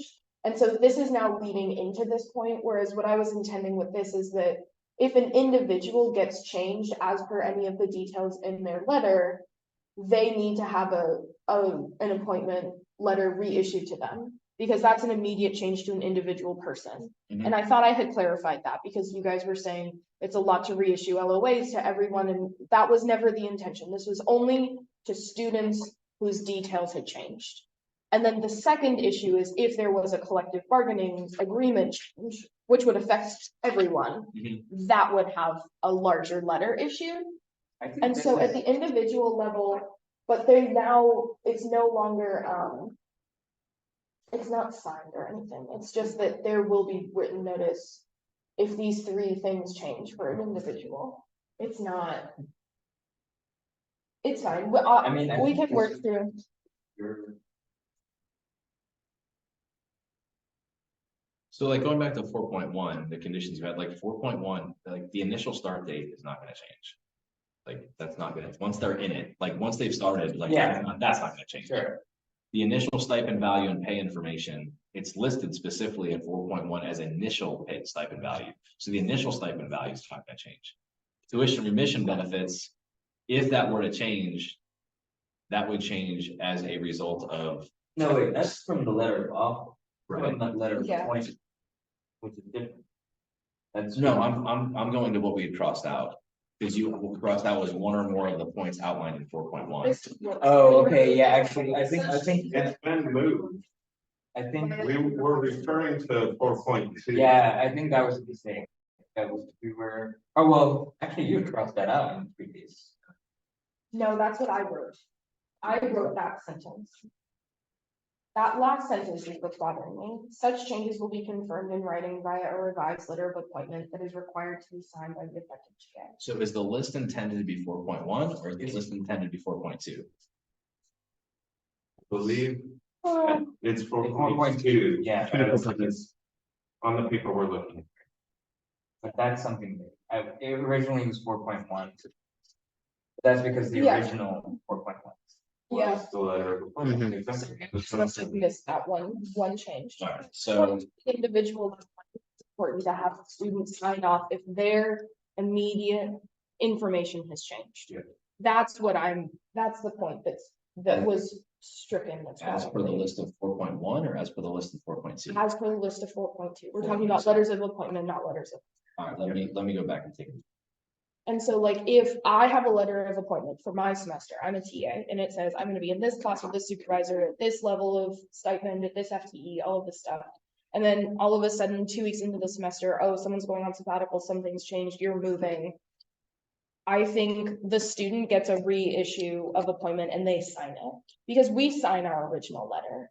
And so if those key details are changed, I just think it's fair that like, it's not just that the department says, hey, I'm notifying you that your class has changed. It's like, hey, I'm notifying you that your class has changed and you have some agency in the fact that you know this, you're agreeing to it, and they refile the letter of appointment, because ultimately, when you get evaluated at the end of the semester, you're being evaluated on those new details, not the original signed Mhm. details. Okay, All right, I'll go back and take it. very good. All right, so down to, are we good to go down to, I believe it should be 4.8 E. That's CCL. One, continued failure to perform duties as specified in the letter of appointment after written notification from the department. So this was our attempt to not necessarily create the entirety of the PIP, but to outline exactly what the conditions would have to be to basically utilize that provision. Giving more detail. It's because it just said after such written notification from the department. Such written notification may take the form of a letter of counseling, an improvement plan, or other such formal communication, provided that notification occurs at least 30 days prior to the effective date of the change of appointment, in order to provide the employee with a reasonable opportunity to improve to meet stated expectations. Because it was, quite frankly, it was a very thin provision, the way it was previously written. And again, that was somewhat informed based on what we had read. What Brandon had kind of put in the EAP, like we were trying to encapsulate some of that intent and move it to a place that was probably more. Because frankly, after written notification from the department, it's a pretty thinly veiled, there's not a whole lot of meat on that statement. The next part is, fairly employed, 2 is unchanged, 3, incompetence or misconduct of the employee that is documented by the department. His reference was, as laid out in Article 21. We think that's an unnecessary reference. It sort of stands on its own because it's incorporated in the contract. Lack of funds as a result of adverse financial conditions. And again, what we added here is in cases of lack of funds, the university shall provide no fewer than 30 days notice to the affected employee, which is actually, there's the weird construction of the provision. If you look down to what was crossed out, it then had this conditional statement that in the cases of this one case, and we're like, let's just put those conditions right into the case instead of having it be this other thing. It had been 10 business days. So, I mean, that's a recommendation of us to increase it to 30 days notice. And again, otherwise the intention is not to change the meaning of that. It's to just put it on, attaching it to the only case that it pertains to. So the next part is going down to make every effort to reassign the affected employee. That we had a lot of conversation about this last time. I just don't think we are interested in reassigning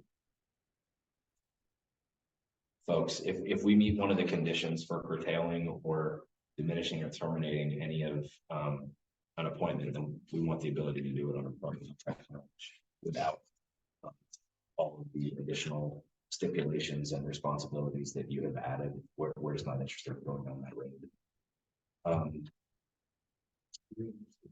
Talking about that, or do we want to just? Yeah, we can. I mean, is there anything you want to explain, like what happened in those conversations? I think we had many of them at the table.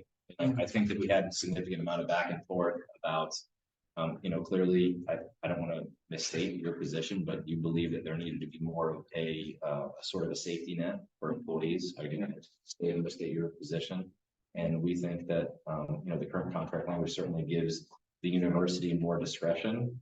And we feel that by adding additional clarity and frankly, timelines and specific responsibilities on behalf of the university to meet those cases as we've outlined, we're happy with doing that, beefing up those responsibilities to demonstrate how and why we can separate an employee, but with those newly, in some cases, extended or otherwise more articulated situations, we feel that's a sufficient give and not necessarily extend it beyond providing an entire semester's worth of funding or anything like that.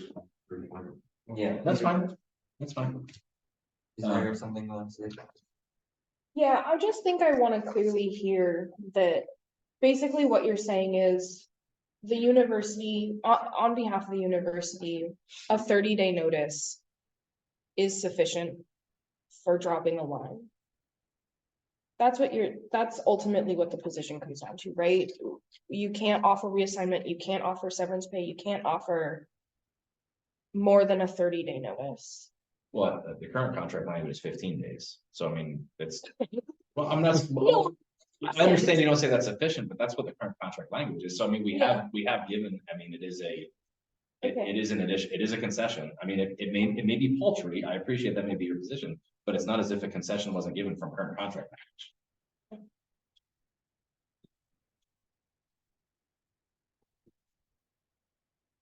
language. I have a friend who is going through this actively. Right, I think that when you wrote this proposal with some specific examples in mind, right? Yeah. All right, So G, UFFG will receive notification if an employee's appointment has been terminated. I think we're attempting to be, and we haven't done this explicitly, but we're trying to be consistent with either using. We probably at some point need to go through and either decide we're going to use GA, decide to use employee. Just the lack of consistency is just from a contract perspective. It's probably one or the other. Quickly, are you able to change that to or they have left the bargaining unit? I've explained that when we manage our own dues now, we need to know. See, The red. we need to know when people leave. So that could be graduation, that could be they switch to a fellowship or something, if they're no longer in our unit.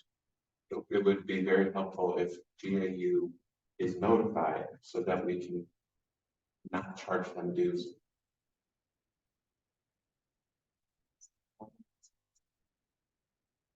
We wouldn't be paying them as a GA anymore. Like, I would have to ask. I search honestly- for everybody who got paid last year and then search for everybody who paid this year and do like some kind of cross analysis to figure that out.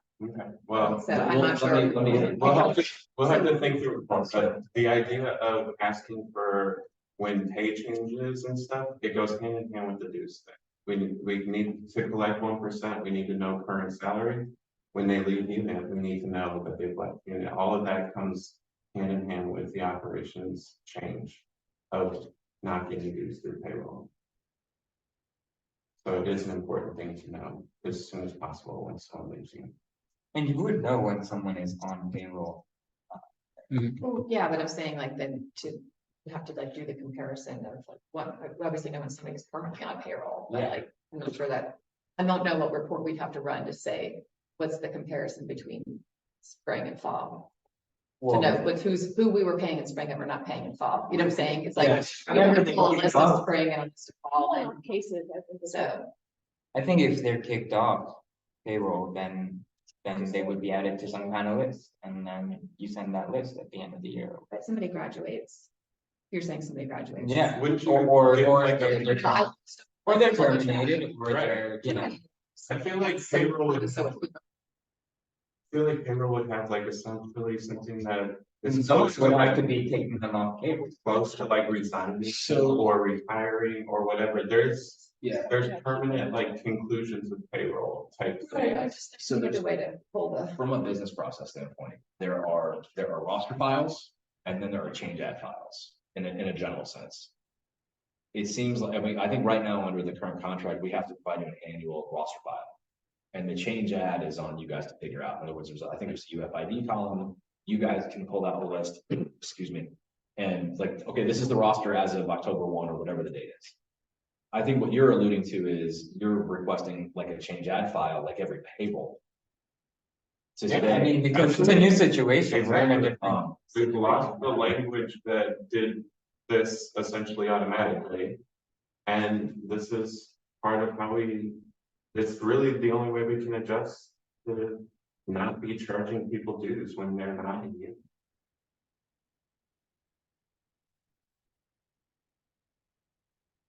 I think that's good. They just not pay dues if they graduated. Yeah, but a lot of people forget, I mean, it's not on the top of their mind if they're just How graduating. does the dues work? It's like an automatic. So they would have to go and tell you, they have to tell you, Yeah, I'm no longer a. exactly. And if they didn't, and we got our years and stuff, like, it would create a huge headache. We need to know when they're moving. Yeah, then they have to be refunded. So that's fine. I was just thinking that it was like monthly, like, available, you know what I'm saying, like as opposed to like. Well, exactly. And, yeah, and it does not turn itself off. So does it show up on Rocket Money then? Like, all right, 4.7.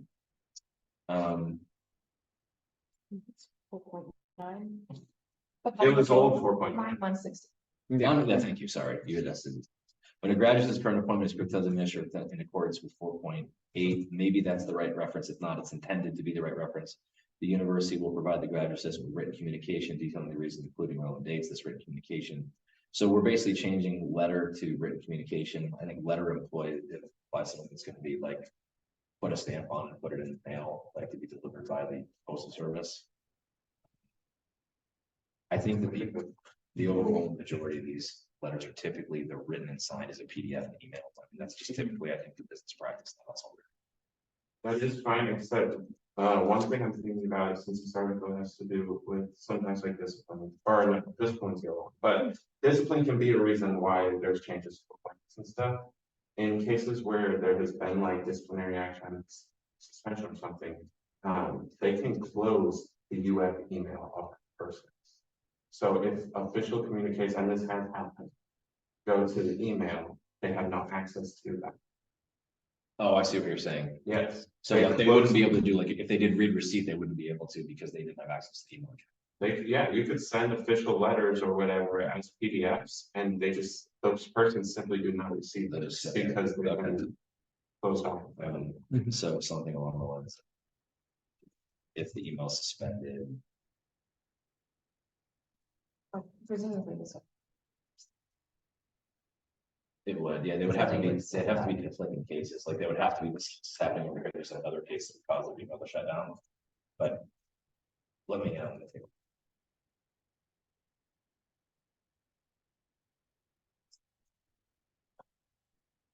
Right. Okay, so, the last one here is one that. The fact that it's only lines 171 and 180 doesn't represent the amount of time we spent talking about this one. Summer appointments, continuing 9-month employees with assignments during successive academic years may also be appointed for the duration of the intervening summer term, provided that the employees continue to maintain satisfactory student status. For 9-month employees receiving summer term appointments, employees may or may not be awarded a tuition waiver for the associated summer term at the discretion of the hiring unit. The hiring unit decision to award or not award a tuition waiver must be provided to the employee at the time employment is offered. So here is, I'm going to try to outline the back and forth we had about this. We feel like there are significant opportunities for 9-month GAs to have an opportunity to do work over the summer. Except that those opportunities cannot afford to also pay for summer tuition. And as a result, the GAs are just never even offered a position. So we would like to be able to say, again, this is not for the 12-month people, but just for the 9-month people. You know, we would like to offer the opportunity so that you could actually make GA pay and hire them, even if the opportunity doesn't have the financial capacity to offer the associated tuition waiver. And nobody would be forced to do it. We just think it creates an opportunity for more GAs to actually have relevant, meaningful academic work that's connected to the university, whereas otherwise there's no opportunity. Right.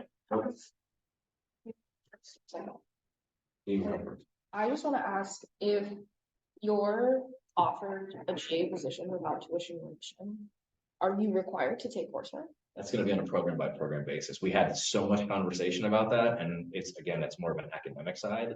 That's why that exact question is why we put in that last sentence. The hiring unit decision to award or not award tuition must be provided to the employee at the time the appointment is offered, meaning you need to have that information up front and then have that conversation with your program supervisor so you can decide, well, look, if you're not going to offer me the tuition waiver, it's just not worth my time. I'm going to go do something else. My question is the a certain set of credit hours still applicable to be a GA if you're getting a term? No, Yeah, Do you because see the distinction in the they're question? still acknowledged as a continuing 9-month employee. So they stay as a 9-month employee, they have to meet the restrictions for 9-month employees, including credit hours for 9 monthly. But they don't have to do the 6 because they're not a 12-month employee. And our thinking on that was if your program is essentially considering you to still be in good satisfactory student status, it isn't requiring you to take summer credits, then we think that that fulfills that requirement. So you know what I'm saying, could get like, paid but not have to pay the tuition if you're not getting the waiver. Yeah, the part that makes it sticky is, again, we don't want to be in the business of dictating academic requirements of programs. On the employment side, we want that to live between you as a student person, not as an employee, and your academic folks, you know, in the grad school, and not have to do with the employment contract. so if your program says it's okay, Yeah. then essentially it's okay. That's kind of. Right. And we don't want to weigh in. Like, we don't want to have an opinion. What I was gonna say is, I can see the work put into it. You have kind of carved out of what was previously something different, a kind of new thing, which you put work into. It looks like interesting, but I don't know. I think we will bargain with it in the future. Like,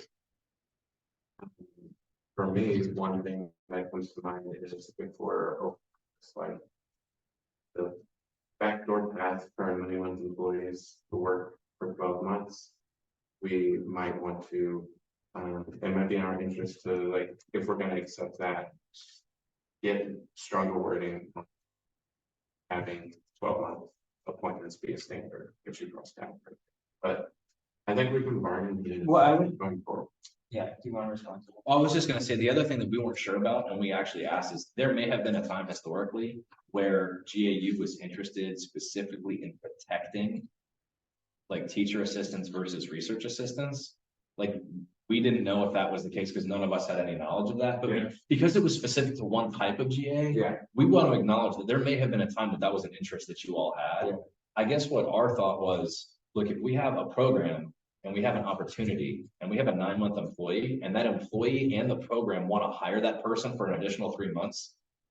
We tried to figure out like who would be getting hurt if it's a good opportunity that's relevant and the person wants to do, like, we were trying to make it. Right. Like, we were trying to make it an everybody wins situation, but we can see that there may be something that we didn't think of. No, I was there for that. It makes sense to me. Like I said, it's an interesting thing. It shows, I mean, I can see you put a lot of thought into it.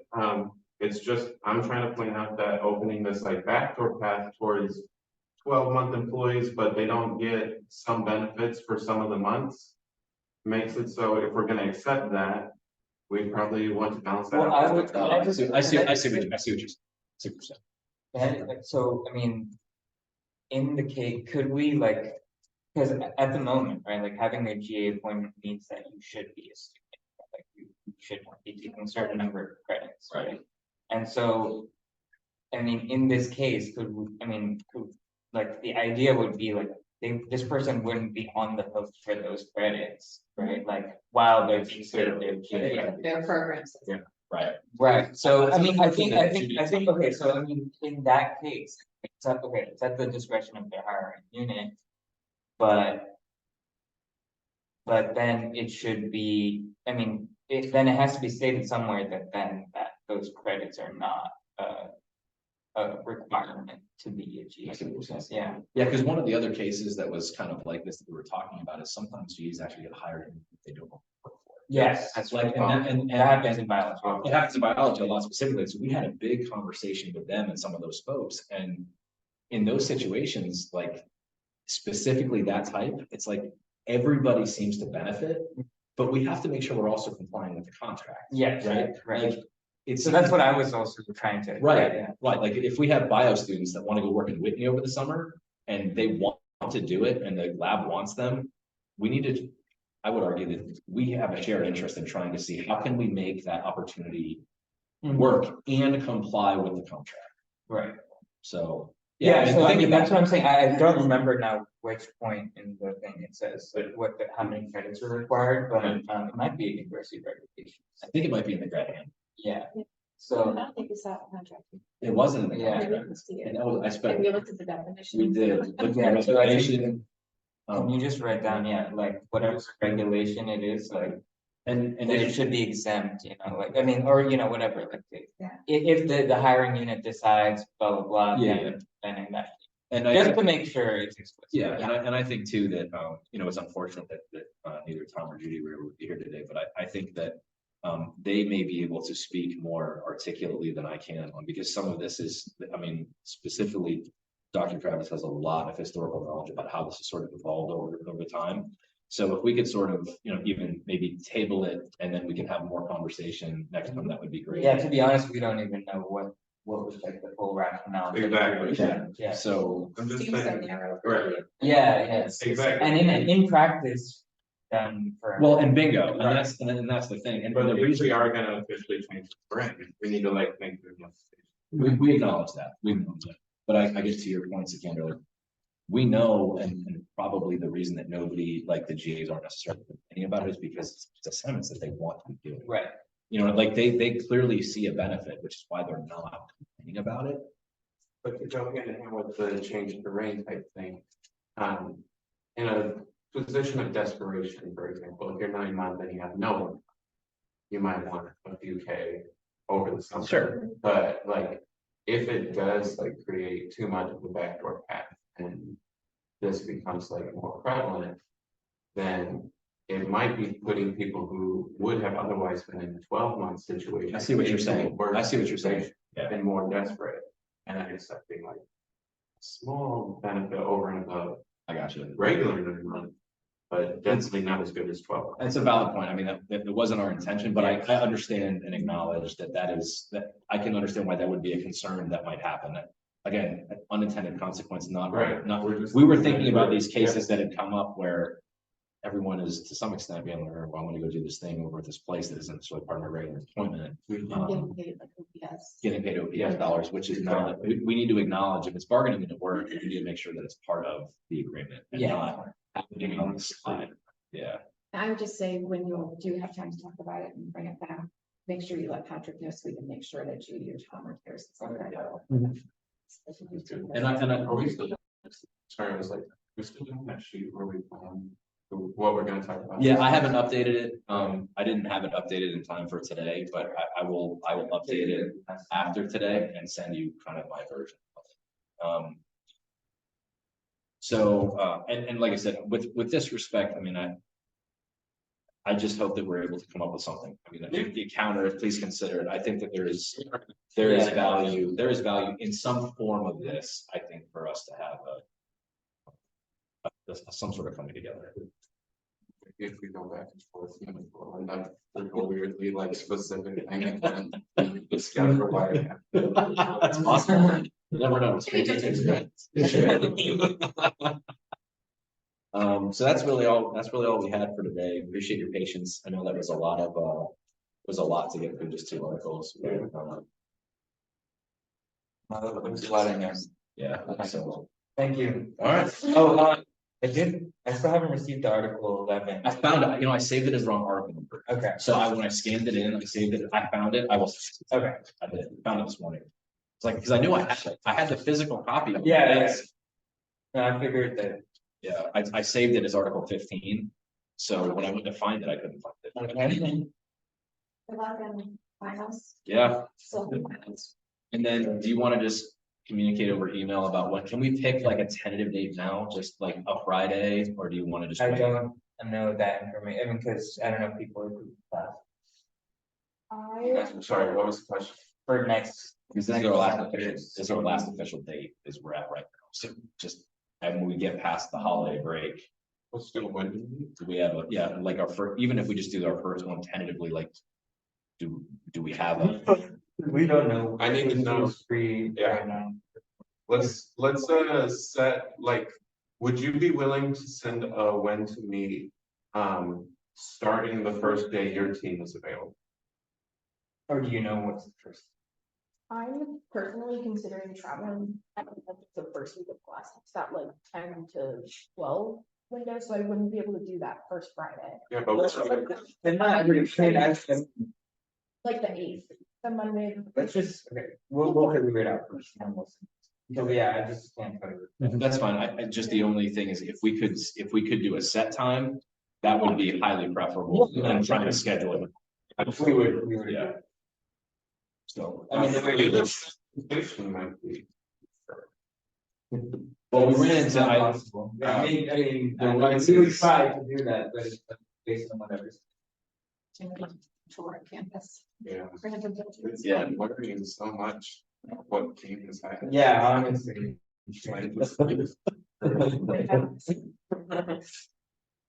So, I'm like, moving forward. trying to put. Yeah. This is the best day for us as it stands, but if we need to cancel. Then I'll let us know. I'll be- I got like 15 minutes. Then I can cancel. I just wanted to.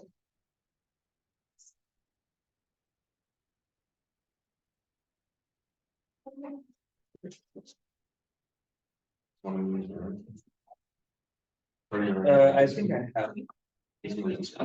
No, we're not. I found that on post. I kind of reminded me that you can watch what we have.